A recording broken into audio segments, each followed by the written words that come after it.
Hi guys, मैं हूँ पूनम। आप देख रहे हैं पूनम इंग्लिश स्टडी। आज बहुत ही खास और इंटरेस्टिंग टॉपिक देखने वाले हैं। जबकि हम चैटिंग में शॉर्ट वर्ड का यूज़ करते हैं और हमें पता नहीं रहता क्या किसने हमें क्या भेजा है, तो हम कंफ्यूज हो जाते हैं। तो आज की वीडियो में यही देखने वाले हैं कि शॉर्ट वर्ड का मीनिंग क्या होता है। वीडियो एंड तक ज़रूर देखना, क्योंकि आप कुछ नया सीखने वाले हैं। और एंड तक जब देखोगे ना, तब आपको पता चलेगा। आप किसी को भेज भी सकते हैं। इंस्टा, फेसबुक और व्हाट्सअप, सब कुछ सोशल मीडिया पर शॉर्ट का ही यूज होता है। इस शॉर्ट का ज़माना है। तो चलो देखते हैं हम कि कैसे यूज होते हैं। तो फर्स्ट है हमारा HBD, यानी कि उसका मतलब होता है कि हैप्पी बर्थडे। यानी कि किसी को शॉर्ट में हैप्पी बर्थडे विश करना है या बर्थडे विश करना है, तो HBD का भी आप यूज़ कर सकते हैं। और किसने भेजा है तो आप समझ जाना कि आपको किसी ने बर्थडे विश किया है। तो चलते हैं नेक्स्ट हमारा IG यानी कि इंस्टाग्राम। यानी कि IG जब कोई आपको भेजेगा तो उसका फुल फॉर्म होगा इंस्टाग्राम की बात हो रही है, या आपको इंस्टाग्राम के बारे में बोलना है तो आप भी IG का यूज़ कर सकते हैं। नेक्स्ट है हमारा XOXO, यानी कि इसका मतलब होता है हग एंड किसेस देना। आप शॉर्ट फॉर्म में इसका XOXO भी लिख सकते हैं। इसका मीनिंग होता है स्पेशल पर्सन को हग देना।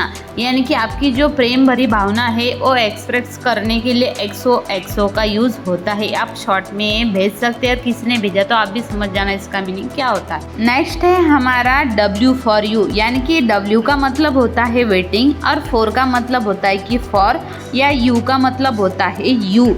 यानी कि इस सब का मतलब होता है कि तुम्हारा इंतज़ार है। यानी कि आपका जो है हम इंतज़ार कर रहे हैं। कि माना आपको किसी ने मैसेज किया है कि व्हाट वेयर यू डूइंग, यानी कि आप क्या कर रहे हो, तो आप उसका रिप्लाई में बोल सकते हैं कि I was W for you, यानी कि मैं आपका वेट कर रहा हूँ कि या मैं आपका इंतज़ार कर रहा हूँ।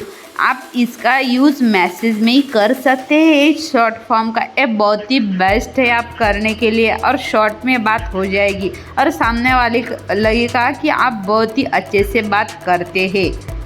नेक्स्ट है हमारा TYSM, यानी कि उसका मतलब होता है थैंक यू सो मच। यानी कि आपके फ्रेंड ने आपकी कोई हेल्प की है, तब आप TYSM का यूज़ कर सकते हैं। T का मतलब होता है थैंक यू, Y का मतलब यू, और यस का मतलब सो, और यम का मतलब मच होता है। यानी कि आप थैंक यू सो मच इतना बड़ा बोलने से अच्छा है कि शॉर्ट में बोलिए TYSM, यानी कि यूज़ होता है thank you so much use करने के लिए। नेक्स्ट है हमारा F9, यानी कि F9 का मतलब होता है कि फाइन। फाइन का मतलब होता है कि ठीक। यानी आपको फाइन बोलना है तो F9 का यूज़ कर सकते हैं। आपको किसी ने भेजा है कि हाउ आर यू, यानी कि आप कैसे हो, तो उसके रिप्लाई में आप बोल सकते हैं कि आई एम F9, यानी कि हम ठीक है। नेक्स्ट है हमारा W8, यानी कि वेट। आप जब प्रोनाउंस करने के लिए जाएंगे ना W8 का, तो उसका मतलब निकल के आएगा कि वेट। आप जब इंतज़ार बोलना है तो W8 का यूज़ कर सकते हैं शॉर्ट में, यानी कि इंतज़ार है। ये भी बहुत अच्छा है शॉर्ट में W8 का मीनिंग। नेक्स्ट है हमारा CU का मतलब होता है कि see you, यानी कि फिर मिलेंगे। आप जब चैटिंग करते वक्त बोर हो गए हो तो आप बोल सकते हैं कि see you, शॉर्ट में लिख सकते हैं कि हम फिर मिलेंगे, और फिर मिलने के बाद चैटिंग कर सकते हैं। ये भी शॉर्ट है। नेक्स्ट है हमारा SYS, यानी कि उसका मतलब होता है see you soon, यानी कि आपको ज़्यादा लंबा नहीं लिखना। see you soon कि जल्दी मिलेंगे उसका मतलब होता है। तो SYS का मीनिंग बोल सकते हैं आप। SYS भी बोल सकते हैं। यानी कि आप जब बोलेंगे ना SYS, तो मुझे लगता है कि सामने वाले की लगेगा कि आपको कितने अच्छे से वर्ड पता है, और जल्दी मिलेंगे। यानी कि चैटिंग करते वक्त बोर हो गए तो आप बोल सकते हैं कि SYS ही बोल सकते हैं। नेक्स्ट है हमारा RIP का मतलब होता है रेस्ट इन पीस, यानी कि किसी की डेथ हो जाती है तो तब हम RIP का यूज़ कर सकते हैं। यानी कि हिंदी में उसका मतलब होता है आत्मा को शांति मिले।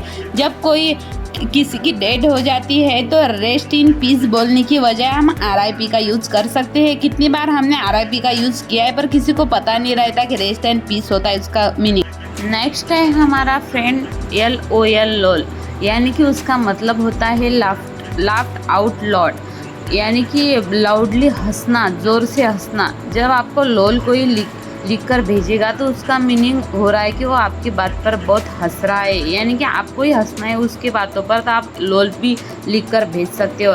और दूसरा मीनिंग होता है लोल का लॉट्स ऑफ लव, यानी कि बहुत सारा प्यार, किसी को प्यार भरी बात भेजनी है तो लॉट्स ऑफ लव यानी कि लोल भी शॉर्ट में भेज सकते हो, उसका मीनिंग भी बहुत सारा प्यार होता है। ये दोनों मीनिंग लोल के होते हैं, लोल शॉर्ट में आप भेज सकते हैं।